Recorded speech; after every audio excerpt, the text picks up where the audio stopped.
Hi, my name is Dr. Nathan Groot. I'm a music instructor at the Arkansas School for Mathematics, Sciences, and the Arts, where I teach string ensemble, string applied lessons, and other music courses. Today, we're going to be looking at the finale, Tchaikovsky's Symphony No. 4, Movement 4. This is the excerpt that is specific to viola for the junior high division for Arkansas All-State Set 1, which is for the 2023 year. This is just for the South region of the state. First, I'm just going to start by playing the excerpt for you, and then we'll go into greater detail and talk about it.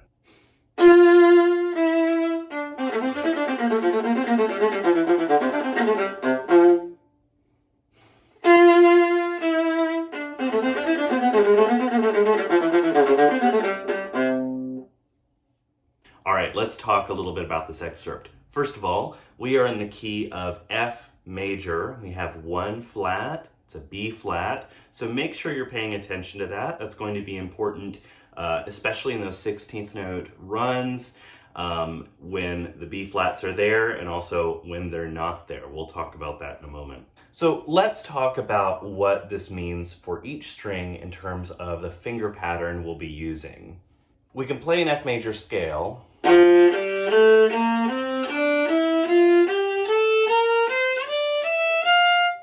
But another way to think about this is to play what are called one position scales, or really just the finger patterns in a key on each string. I'll show you what that looks like. So first we'll start on the C string. We're just gonna play no fingers, one finger, two fingers, three fingers, four fingers.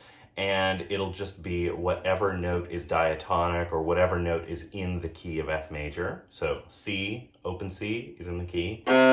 D, E, F, G. So that means when you're playing on the C string, as long as there aren't any accidentals, you're going to be dealing with a 2-3 finger pattern like this.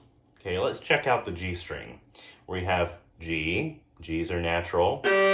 A's are natural, B's are flat, C's are natural, D's are natural. That means on the G string, we're going to be using a 1-2 finger pattern as long as there aren't accidentals. All right, let's look at the D string. D's are natural, E's are natural, F's are natural, G's are natural, A's are natural. Another 1-2 finger pattern. All right, let's look at the A string. A, natural, B flat, C natural, D natural, E natural. This is going to be a whole finger pattern, so no fingers are touching as long as there aren't accidentals. So this means that we are going to be playing a low 2, so 1, 2, the second finger is touching 1 at the beginning. And then we enter our first sort of tricky section. There are really two tricky sections in this piece, measures 2 and 3, and also measures 6 and 7. These are the ones with the 16th notes. This is what makes this excerpt difficult. Let's jump into the first of these, measures 2 and 3. We have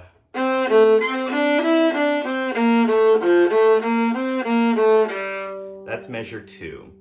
I would recommend just doing all of this in first position. There are some string crossings. It would be possible to do it on one string and shift, but the problem is once you get going a little bit fast, it's a little bit tricky to do this kind of shifting back and forth at that tempo and make it clean and in tune. If you're able to do it, and if that's what you prefer, that's totally fine. But my recommendation is just to stay in first position. Now let's look at measure 3.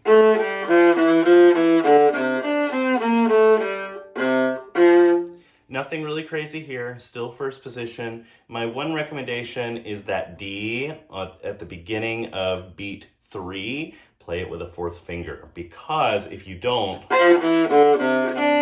that's a string crossing over more than one string, and we're going to want to avoid that. So you're just going from an open C to a 4th finger D. So nothing too crazy there. Let's look at the next tricky spot. So measure 5 is exactly the same as measure 1. That makes things easy. and then we end up at measure 6 and 7. This is the most difficult part of this excerpt. We start out just as we did before, and then there's something different. So the last 16th note of beat 2 is a B natural. So that is marked with an accidental. One thing I want to point out before we go on to beat 3 and 4 is make sure that you remember that anytime you have an accidental in a measure, it is good, or meaning this B natural, anytime you see another B, it's going to be natural until you reach a bar line. So within a measure, if you see an accidental, that accidental is good for the whole measure. So all B's in this measure are going to be natural. So let's go back to beat 1. We have C, A, C, D, E, D, C, B natural. And then we have A, G sharp, A, B natural, because it's still within the same measure. C, B, A, G sharp. Right? So my recommendation for the second half of this measure is to go into half position and stay there. I'll show you what that looks like. So starting on beat 3, we have A first finger, G sharp first finger, A second finger half step, B natural whole step above that, C natural, which is a half step above the B. So when we're in half position, this is what we're going to be doing. Sort of a Star Trek thing going on, right? And then you're just going down. And then in measure 7 is when we come out of half position. So our A, the first note of that measure, we're going to keep it as a 2. And then we're going to do an open. And that open G is what's releasing us from half position, and that's when we can go up to a 3 on that F. So remember that now that we're out of that measure, the G is no longer sharp. The G was sharp twice in the previous measure, but in measure 7, because we've reached a bar line, it's now natural again. So the beginning of 7, 2, 0, 3. Here we have another need to go back into half position or a low 1.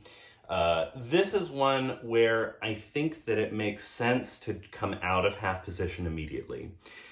It wouldn't be crazy to stay in half position. For my hand though, it feels a little bit better to just go back and forth and go back into first position. So I go 1, 1, 1. So in measure 6 and 7, make sure that you're playing all the right notes and that the fingering is working for you. Start slowly and be careful with your intonation and make sure your finger patterns are making sense to you. Now, in these difficult sections, we have a little bit of a string crossing problem. When you're doing these string crossings, the key is to move as little as possible. Try to see how little you can move. Sometimes we think about string crossings as being 4 levels, but really you want to think about it as many different angles within here rather than 4 separate levels that you can go to, because within this you can change strings without moving big muscles. And that's what I would recommend here, because when this goes fast, you won't have time to be moving your whole upper arm like this. So make sure that when you're practicing this slowly, you're not practicing these super big movements, but you're practicing a super quiet right hand. Not quiet in volume, but quiet in movement. So not a lot of movement, just as little rocking as possible. Okay, so one note about rhythm. The 16th notes, they make sense pretty much. 1 E and a 2 E and a 3 E and a 4 E and a, nothing too complicated there. Make sure that at the end of each of those 2 measure groups that you are playing 8th notes, 4 and 1, and not sort of speeding those up or anything. I think that what is going to mess up most people in terms of rhythm is the part that seems easy, which is measure 1 and measure 5. So I don't think the half note's gonna mess anyone up. 1, 2, that's fine. I think what's gonna get people is that eighth note at the end of the measure. So I think that people might be tempted to either make the eighth note come too soon or too late. Too soon or too late. So a good way to work on this is to subdivide it. So imagine that measure 1 is transformed so that the F half note becomes 4 eighth notes and the E dotted quarter note becomes 3 eighth notes, and then the last eighth note's just still an eighth note. So let me play that for you. 1 and 2 and 3 and 4 and. So as you're playing 1 and 2 and 3 and 4 and 1 and 2 and 3 and 4 and 1, make sure that you are subdividing in your mind as you're practicing slowly so that that eighth note is coming in at the right time. Ba, da, da, da, da, da. Just be thinking about those subdivisions while you're holding especially that dotted quarter note. All right, so I also did make another video for you. This is just, it's a little bit different than this one. I'm not really talking very much, but it's taking this excerpt through a bunch of different tempos with some sort of variations that you can use to practice. So feel free to use that. Hopefully this video and that video are somewhat useful to you. If you have any questions, if there's anything I haven't really answered in this video, shoot me a message, leave a comment, reach out to me via email, social media, my website. I'd be happy to talk to you more about it and help in any way I can. All right, best of luck later this year at your audition, and happy practicing.